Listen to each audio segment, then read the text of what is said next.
বিসমিল্লাহির রহমানির রহিম।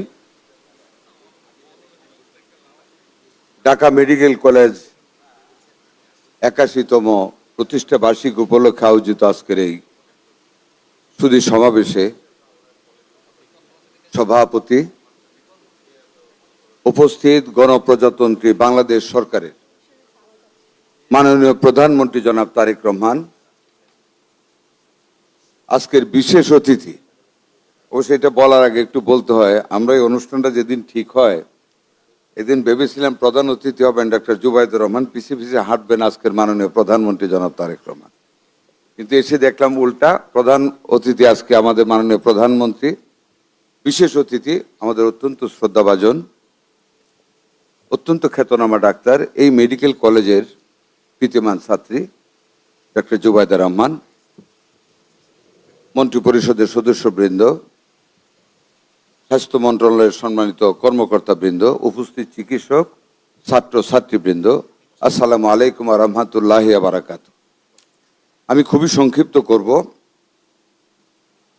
1905 সনের বঙ্গভঙ্গ আন্দোলন থেকে রহিতকরণ আন্দোলন 1911, 1945-এর দ্বিতীয় বিশ্বযুদ্ধে এই মেডিকেল কলেজ চত্বর হাসপাতালে পরিণত হয় আমেরিকানদের, পরবর্তীতে 46 সনে এই মেডিকেল কলেজের প্রতিষ্ঠা।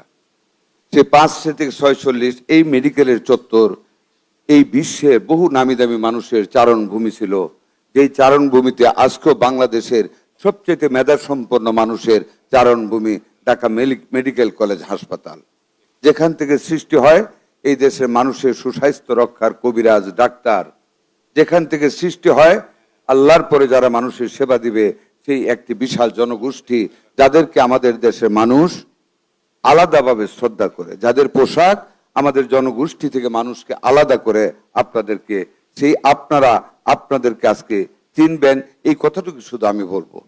অনেক বিজ্ঞজনেরা অনেক কথা এখানে বলেছেন, আমি জাস্ট আপনাদেরকে হযরত খলিল জিবরানের কনসেপ্ট অফ গিভিংটা নিয়ে বলবো। আমি আপনাদের কি করতে হবে এই কথা বলার উদ্যত সাহস আমার নেই, কারণ I am not a doctor, I am the only civilian here. আপনারা সব ডাক্তার, অনেক বিজ্ঞ আমার চেয়ে, আমি অত্যন্ত নগণ্য একজন মানুষ। আমাদের মাননীয় প্রধানমন্ত্রী মাত্র 4 দিন আগে উনি আমাদের মন্ত্রীদেরকে ডাকলেন। আমি আপনাদেরকে কথাটা বলতেছি উনার প্রশংসা করার জন্য না, আমি কথাটা বলতেছি আমাদের শেখার জন্য। ওই দিন সন্ধ্যায় যেটা বললাম আপনাদের, আর কোনো প্রসঙ্গ নেই এখানে বলার? ওটা তো উচিত হয়নি বলা বোধহয়। না না না, ওটা আপনি অন্য প্রসঙ্গ থেকে শিখতে হবে স্যার আমাদের। না না না, আপনি অন্য প্রসঙ্গ। কনসেপ্ট অফ গিভিং, এই যে আপনাদের যে পেশাটা, আপনারা ডাক্তার, চিকিৎসা করবেন, বাট এটাকে ভাবতে হবে আপনাদের গিভিং, দেওয়া। আমরা শুধু নেই, সব ব্যাপারে আমরা কিন্তু সবাই নেই। হযরত খলিল জিবরান তার এনসাইক্লোপিডিয়া বলেছিলেন যে আমরা নিতে হবে আমাদের, আমরা নেই, চলো না আমরা কিছু দেই। আমি যখন আমার ব্যাংকিং ক্যারিয়ার শুরু করি, আগা হাসান আবিদি হঠাৎ এক মাসে আমাদেরকে 10% অফ দ্য স্যালারি আমাদেরকে দিয়ে দিলেন, এবং উনি আসলেন, বক্তব্য রাখলেন, বললেন এই 10% টাকা তোমাদের খাবার জন্য দেই নাই, ফর গিভিং। তোমরা দেও মানুষকে, এই যে দেওয়ার একটা সন্তুষ্টি, এটা অর্জন করতে হবে।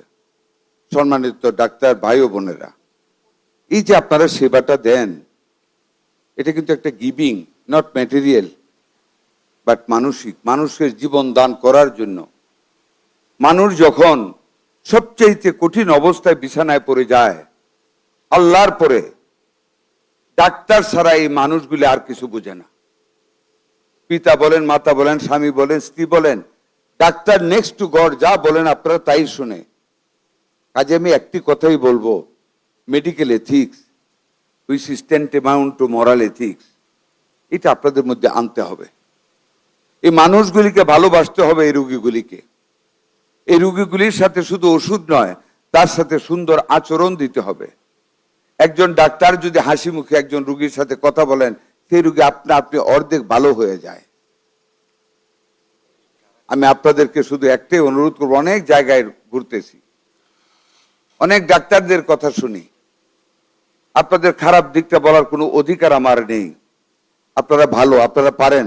করোনাতে আপনারা দেখিয়েছেন কিভাবে বিশ্বের তুলনায় আপনারা বাংলাদেশের মানুষকে অধিক সেবা দান করে আমাদের মানুষকে বাঁচিয়েছেন।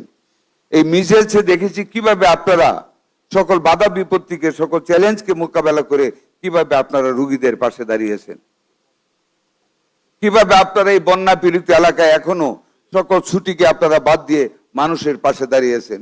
গত পরশুদিন রাত্র 2টার সময় যখন চিটংয়ে যোগাযোগ করি, তখনও ডাক্তাররা মাঠে কাজ করতেছেন। That is your contribution. এটি আপনাদের গিভিং, এটি আপনাদের মোরাল।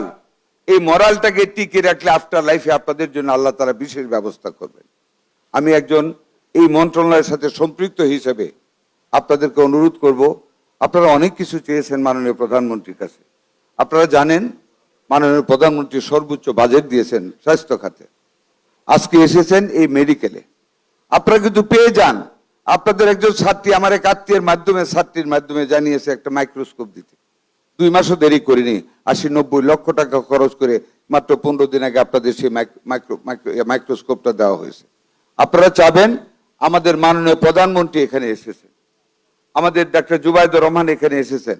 ওনারা দেখেছেন আমাদের কনস্ট্রাকশন প্ল্যান কি কি আছে আপনাদের জন্য, সকল সুযোগ সুবিধা দেওয়া হবে। কিন্তু আপনাদেরকে গ্রামে গঞ্জে ছড়িয়ে পড়তে হবে আনন্দের সাথে, গিভিং এর মেন্টালিটি নিয়ে। আমরা কমিউনিটি ক্লিনিকগুলিকে ডেভেলপ করতে যাচ্ছি, আমরা 10-20 বেডের হাসপাতালগুলিকে আমরা উন্নত করতে যাচ্ছি, আমরা ফ্যামিলি ওয়েলফেয়ার সেন্টারগুলিকে উন্নত করতে যাচ্ছি। এই আগামী মাস থেকে কাজ শুরু হবে। You have to move the earth.